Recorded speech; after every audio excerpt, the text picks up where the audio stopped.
यहाँ देखते हैं कि सोंगजुहा अपनी बहन सोंगजुही का इंतज़ार कर रहा था। सोंगजुही दोयुन के साथ आती है, लेकिन सोंगजुहा को देखते ही दोयुन उसे इग्नोर करते हुए वहाँ से चला जाता है। सोंगजुहा भी इस बात को नोट करता है।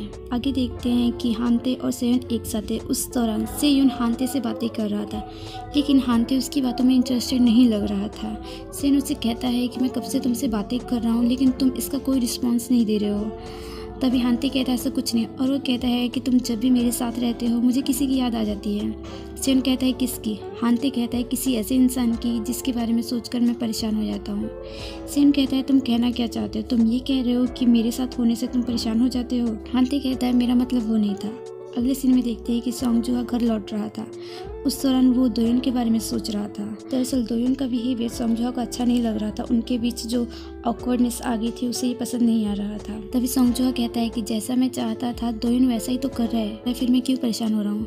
तभी कुछ लड़के सोंगजुहा को रास्ते में मिलते हैं और इसके बाद वो सोंगजुहा को पीटते हैं। आगे देखते हैं सीन होता है स्कूल में, जहाँ सेयुन हानते को ढूंढते ढूंढते सोंगजुहा तक पहुँचता है। सेयुन को सामने देखते ही सोंगजुहा को गुस्सा आता है और वो सेयुन को कॉलर से पकड़ लेता है और वो कहता है कि सब कुछ तुम्हारी वजह से हुआ है। और वो कहता है जब से तुम आए हो हमारे बीच सब कुछ खराब हो रखा है, क्या तुम उन सब चीज़ों को फिर से सही कर सकते हो।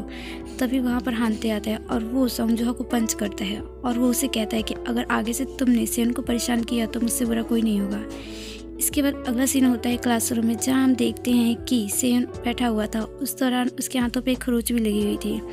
तभी वहाँ पर हानते आता है और वो सेयुन के हाथों पे बैंडेज लगाता है। उस दौरान हम देखते हैं कि सेयुन सोचता है कि काश ये समय यहीं पर ठहर जाता, और वो मन में कहता है कि मैं जानना चाहता हूँ कि तुम मेरे बारे में क्या सोचते हो, क्या तुम भी वैसा ही फील करते हो जैसा मैं तुम्हारे लिए फील करता हूँ। और इतना कहते ही वो हानते को किस कर लेता है।